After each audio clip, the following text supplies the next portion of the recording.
I walk around.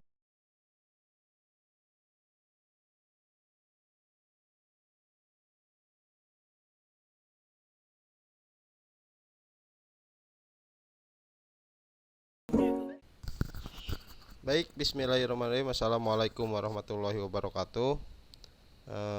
Jadi hari ini kita akan masuk ke materi selanjutnya di mata kuliah logika informatika. Tapi saya akan membahas terkait materi yang sebelumnya, mereview ya, karena ada beberapa mahasiswa yang memang belum memahami terkait yang tugas ya. Ada beberapa mahasiswa yang belum memahami tugas yang saya berikan. Bahkan mungkin ada yang konsultasi ke kakak tingkatnya seperti itu. Mohon maaf mungkin waktu yang di pertemuan sebelumnya kita sedikit terkendala gara-gara limit waktu ya, seperti itu ya. Mohon maaf.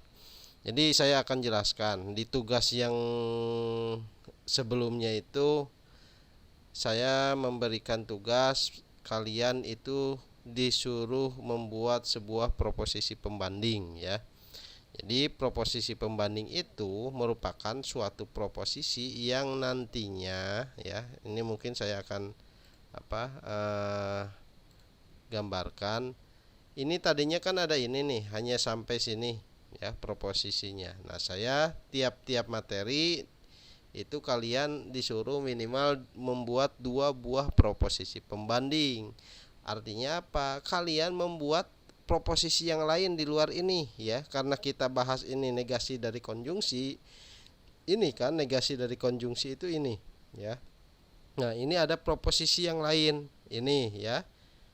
Nilai kebenarannya sama. Nah, saya kemarin itu menyuruh kalian membuat proposisi yang lain selain dari yang ini itu ya.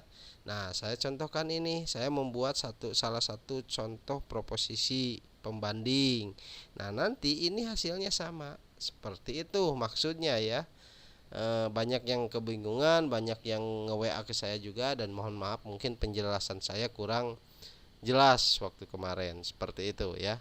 Jadi kemarin itu saya membuat tugas buat kalian itu menyuruh membuat suatu proposisi pembanding. Maksud proposisi pembanding itu suatu proposisi yang nanti nilai kebenarannya akan sama dengan eh, proposisi yang ini ya.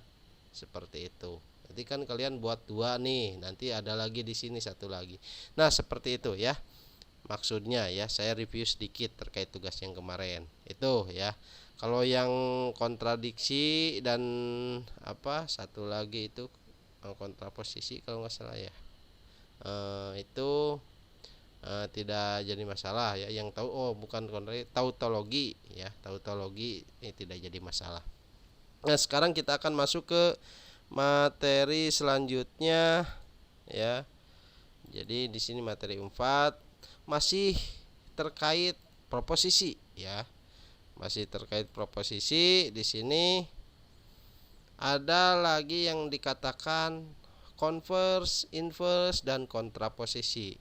Nah, converse, inverse, dan kontraposisi itu merupakan bagian dari implikasi. Seperti itu ya. Jadi masih dalam kategori implikasi.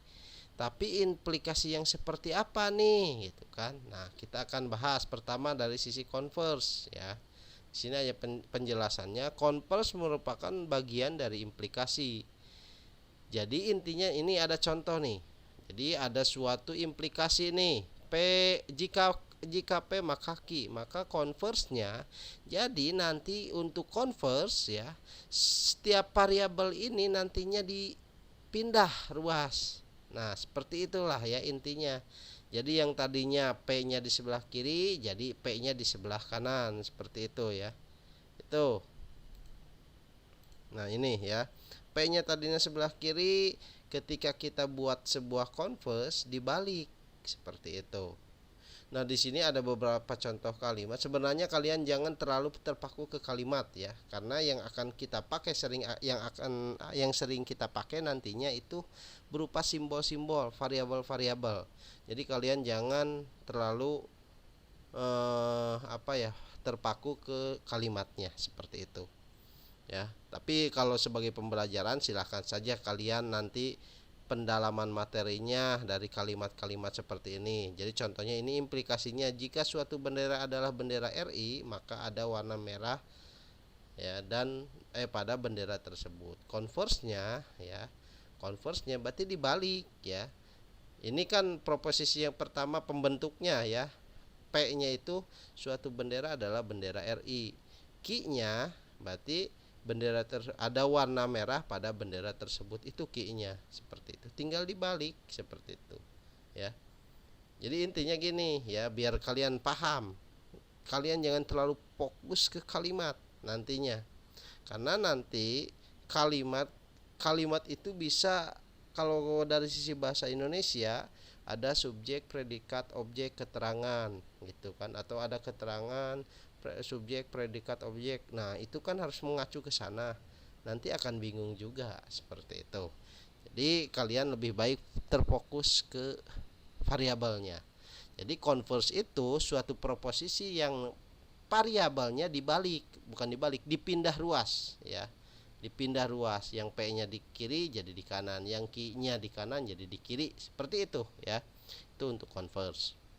Selanjutnya inverse. Inverse masih bagian dari implikasi ya. Inverse juga. Nah, mohon maaf. Untuk inverse itu jadi tiap-tiap proposisinya ini P dan Q-nya diberi nilai negasi seperti itu ya. Jadi nanti untuk inverse ya, inverse itu tiap variabelnya nanti diberi negasi. Tetap itu suatu proposisi, tapi variabel-variabelnya nantinya diberi nilai negasi. Nah, ini contohnya yang ini ya. Seperti itu. Kalimatnya ada, contoh kalimatnya yang ini, inverse-nya seperti apa ya. Itu yang harus kalian pahami. Selanjutnya ada namanya kontraposisi.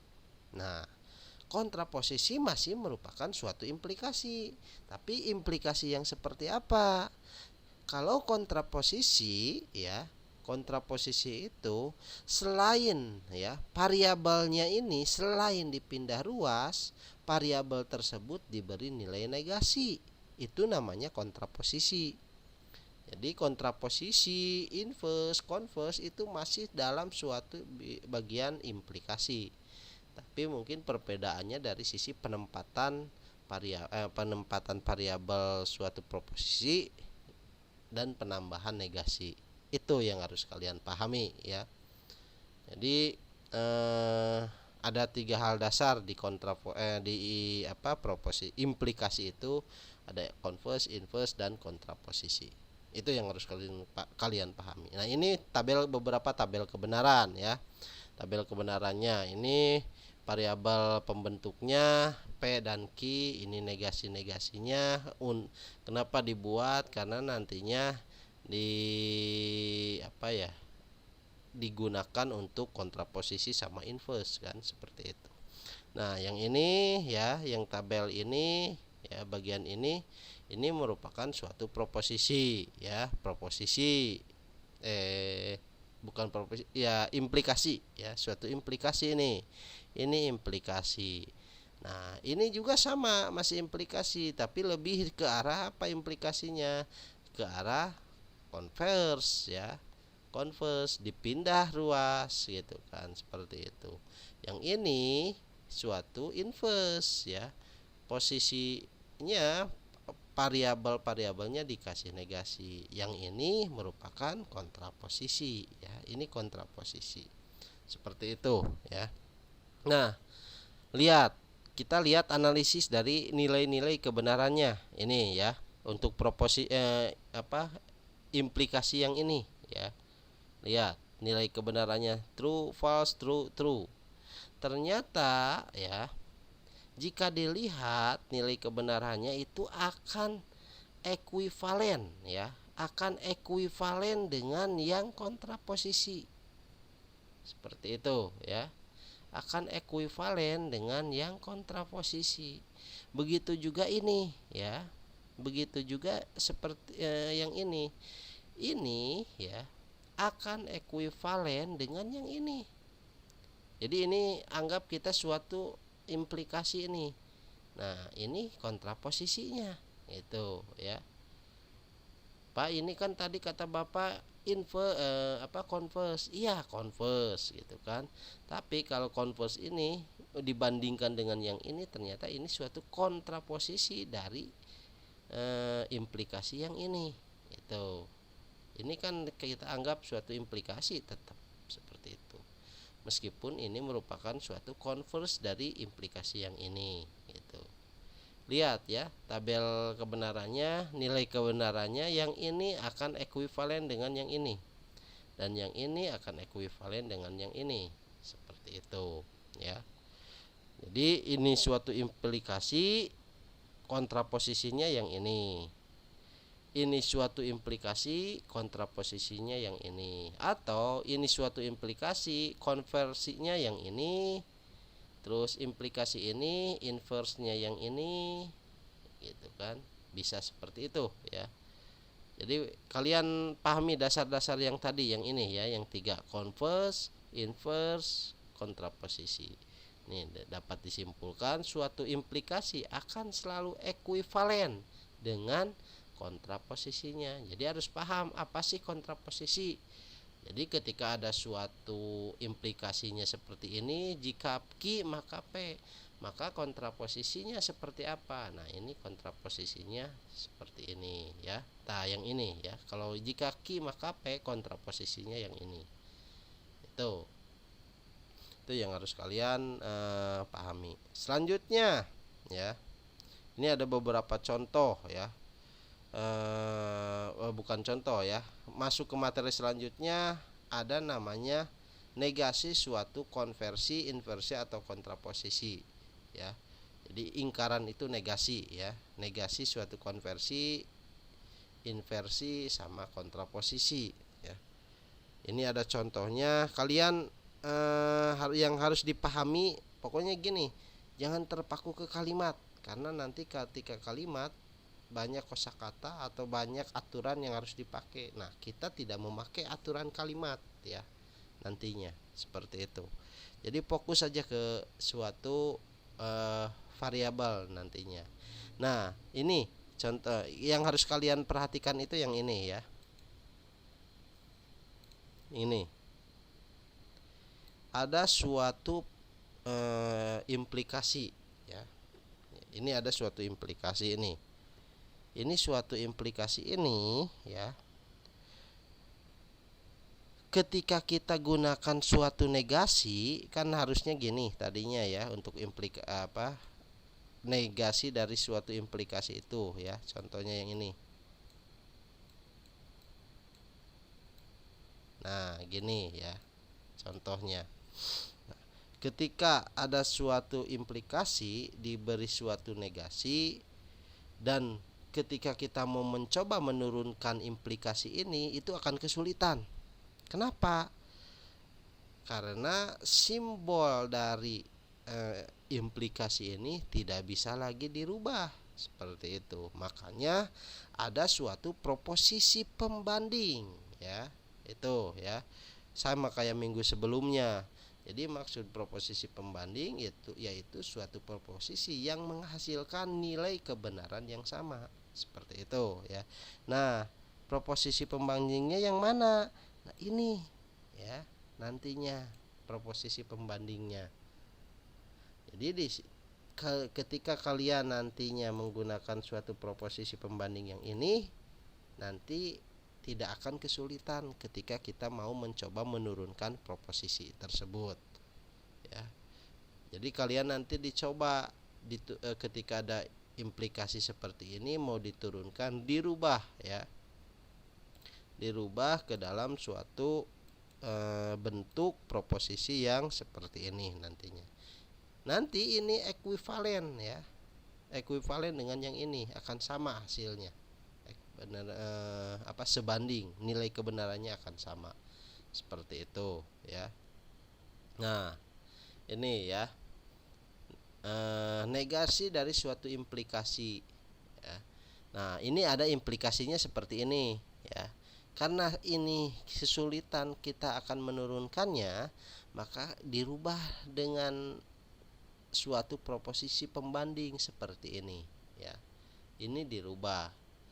Nah, karena ini materinya terkait suatu negasi dari konversi, ini suatu konversi ya. Ini suatu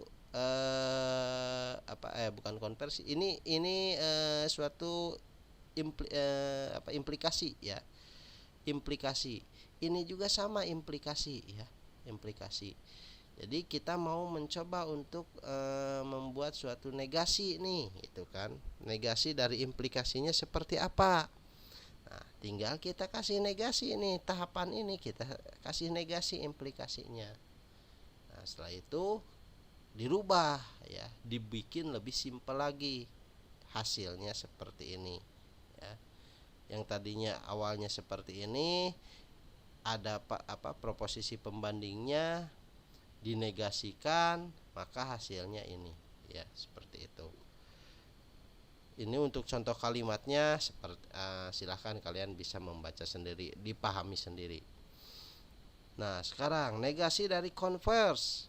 Nah, negasi dari converse ini kan tadi implikasinya. Nah, kita converse ya, kita converse implikasi tersebut kita buat menjadi converse. Converse itu pindah ruas. Nah, ini sudah dipindah nih ruasnya, kita sudah pindah. Nah, setelah itu variabel proposisi pembandingnya seperti apa? Nah, ini proposisi pembandingnya ya. Kita lihat ya, aturannya seperti ini. P Q ya, jika P maka Q, maka di sininya negasi P or Q atau negasi P disjungsi Q. Ini juga sama, kita ambil ini ya, Q-nya di paling depan, P-nya di belakang, seperti itu. Sama ya. Aturannya sama. Itu yang harus kalian pahami. Selanjutnya inverse. Berarti kan kalau inverse harus diingat di materi yang tadi, yang sebelumnya, inverse itu suatu implikasi ya. Inverse itu suatu implikasi yang tiap variabelnya dikasih negasi. Nah, ini ya. Tadinya implikasinya itu P menuju Q atau jika P maka Q, sekarang ini dikasih negasi seperti itu ya. Kasih negasi. Terus nanti di sininya ya. Nah, ini kurang mohon maaf ya. Ini ada kurang tanda kurungnya ya. Kurang tanda kurungnya ya, mohon maaf. Jadi harusnya mungkin ada tanda kurungnya seperti ini. Di sini ada tanda kurung lagi gitu kan. Harusnya ya, ini tanda kurung lagi di sini. Nah, seperti itu. Silakan kalian nanti dirubah sendiri lah ya. Itu. Selanjutnya, nah ini masih inverse kan? Inverse dikasih negasi. Nah, inverse dikasih negasi gitu kan. Hasilnya seperti ini. Kontraposisi juga ya. Kontraposisi, ini kontraposisi itu apa? Suatu implikasi yang variabelnya dibalik dipindah ruas dan diberi negasi seperti itu. Nah, nanti ini ada perubahan. Pak, gimana sih cara merubah jadi seperti ini ya? Di slide yang akhir nanti ada rumus-rumusnya ya. Di slide akhir nanti ada rumus-rumusnya yang harus kalian pahami dan kuasai ya. Karena itu rumus-rumus harus benar-benar kalian hafal gitu kan. Selain hafal mungkin harus dikuasai seperti itu ya. Nah, selanjutnya ada namanya materi ekuivalensi secara logika. Di sini ada penjelasannya ya. Pada tautologi dan juga kontradiksi dapat dipastikan bahwa jika dua buah ekspresi logika adalah tautologi, jadi misalkan ada proposisi, ada 2 buah proposisi ya, ada 2 buah proposisi. Hasilnya ternyata tautologi dua-duanya, maka itu dikatakan suatu ekuivalensi logika atau ekuivalensi secara logika. Beda ya ekuivalen dengan ekuivalensi secara logika. Dasarnya sama tapi mungkin teknisnya yang berbeda ya. Itu. Nah, kalau misalkan ekuivalen itu contohnya yang tadi ya. Nah, ini ekuivalen itu contohnya seperti ini. Yang ini akan ekuivalen ya. Yang ini akan ekuivalen dengan yang ini. Sama ya. Lihat. True, false, true, true. Ini true, false, true, true ya. Sama seperti itu. Ini juga sama ya. Itu namanya ekuivalen, bukan ekuivalensi secara logika.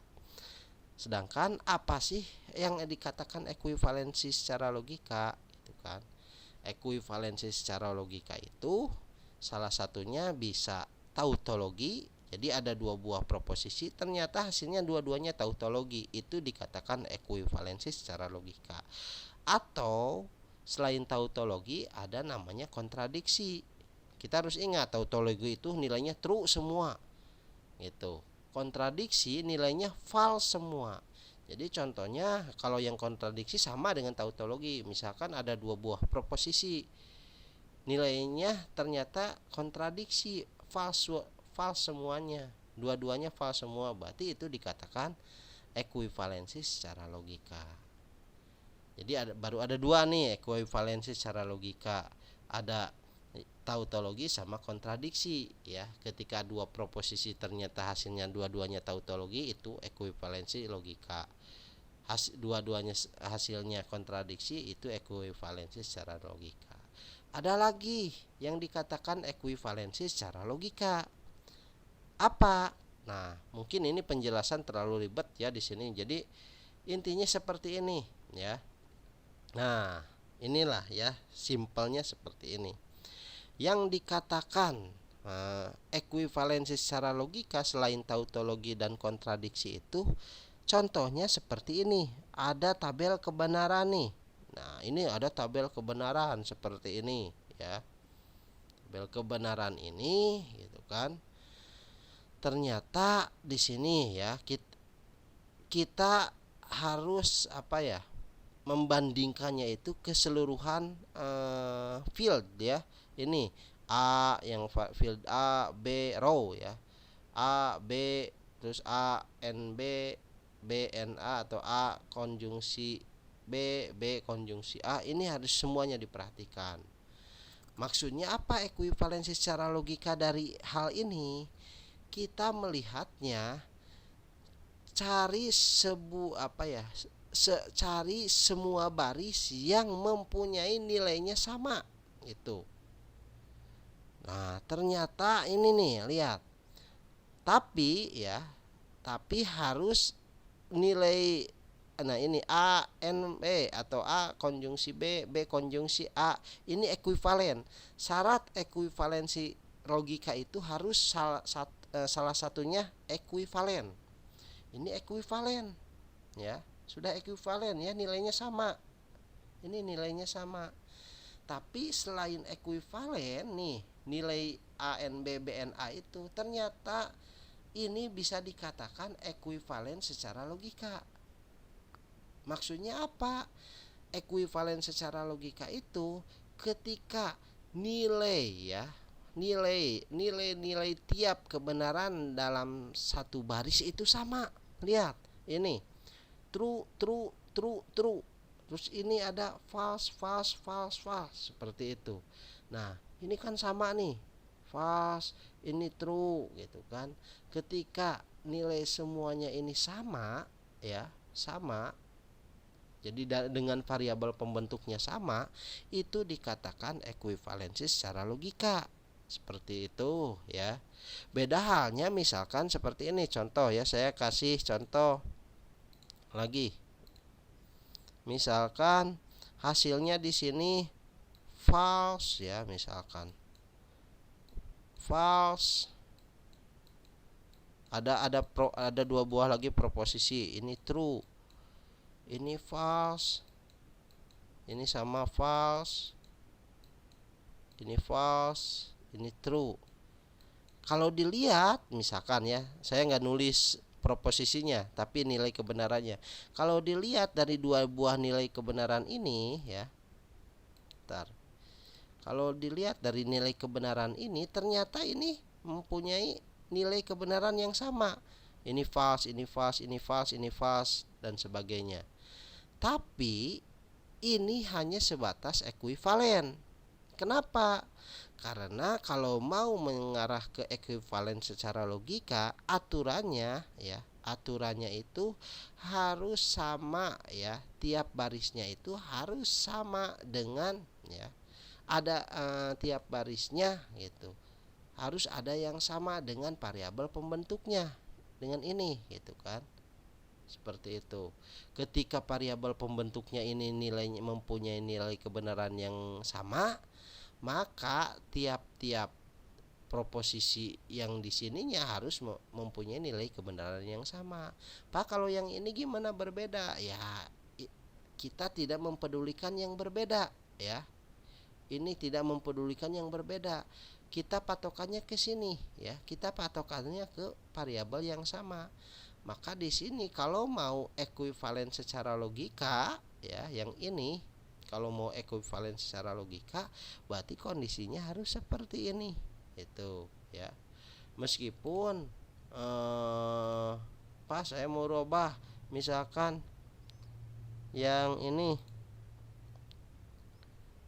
jadi true, yang ini jadi true misalkan, seperti ya terserah. Syarat tadi saya bilang salah satu syarat ekuivalensi logika itu ekuivalen. Ini kan ekuivalen, true false true false itu udah jelas ekuivalen. Tapi kalau mau ekuivalen secara logika, selain ya melihat ini sama, kita juga harus melihat ke variabel pembentuknya. Ketika nilai variabel pembentuknya mempunyai nilai yang sama, otomatis yang di sininya juga harus sama. Nah, itu yang dikatakan ekuivalen secara logika. Ya, seperti itu. Itu yang harus kalian pahami. Ya. Selanjutnya, tadi yang saya bilang ada hukum-hukum atau ada rumus-rumus yang harus kalian pahami. Nah, ini rumus-rumus yang bisa membentuk tadi ini. Ya, yang bisa membentuk kenapa ini bisa seperti ini gitu. Ya. Yang tadinya seperti ini gitu kan. Kenapa bisa seperti ini? Nah, menggunakan rumus yang tadi. Ini juga sama. Kenapa sih ini bisa jadinya seperti ini? Kita menggunakan rumus yang tadi. Ini bisa berubah menggunakan rumus yang tadi. Insyaallah minggu depan kita sudah mulai belajar penggunaan rumus-rumus yang ini ya. Yang jelas mulai dari sekarang kalian pahami ini rumus-rumusnya apa sih yang dikatakan identitas. Ini simbol sama dengan apa garis 3 itu ekuivalen ya, atau sama boleh dianggap sama dengan boleh gitu kan. Seperti itu juga. Misal ini P konjungsi 1 itu akan ekuivalen dengan P gitu kan. P disjungsi 1 akan ekuivalen dengan true ya, akan mempunyai nilai true seperti itu. Terus P disjungsi P akan mempunyai nilai P gitu kan. P ini sama proposisi ini gitu kan. True ada false gitu kan. Ada 0, ada 1 dan seterusnya gitu. Oh iya salah ya. Mohon maaf. Ini bukan P disjungsi 1 ya, betul true ya. Atau bisa ditulis angka 1 boleh ya. Seperti itu. Mau ditulis angka 1 karena itu gini. Di pertemuan awal-awal kita pernah membahas ya. Ketika nilai true false itu dimasukkan ke dalam suatu sistem digital, akan mempunyai nilai true itu bernilai 1, false itu bernilai 0 ya. Jadi ini true itu bisa bernilai 1 seperti itu. Jadi misalkan kalau P ini nilainya 0 didisjungsikan dengan 1 pasti hasilnya 1. 1 didisjungsikan dengan 1 pasti hasilnya 1. Seperti itu ya. Jadi intinya pembelajaran pendalaman materi kalian silahkan belajar mandiri, pahami rumus-rumus yang ini. Itu ya yang harus kalian pahami. Bila ada yang mau ditanyakan silahkan boleh kalian konsul ke saya. Itu saja mungkin untuk materi hari ini saya cukupkan sekian. Terima kasih. Assalamualaikum warahmatullahi wabarakatuh.